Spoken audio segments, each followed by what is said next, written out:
করার সময় আসে অমুক জায়গায় হিন্দুদেরকে প্রতিহত করা হবে, কখনো বলা হয় নাই। তাহলে কেন আমাদের আপনাদেরকে জবাব দিতে হবে?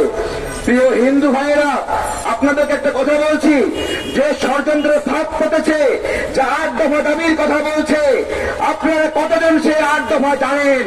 তাহলে কোন 8 দফা দিয়ে আপনাদেরকে উস্কানি দেওয়া হচ্ছে? একটা প্রশ্ন করছি। যেই চিন্ময় উস্কানি দিচ্ছে, যেই সনাতনী জাগরণী মঞ্চ উস্কানি দিচ্ছে, তাদের বাণিজ্যিক উদ্দেশ্য ছাড়া আর কোন ধর্মীয় উদ্দেশ্য আছে যা দিয়ে আপনাদের কল্যাণ হবে?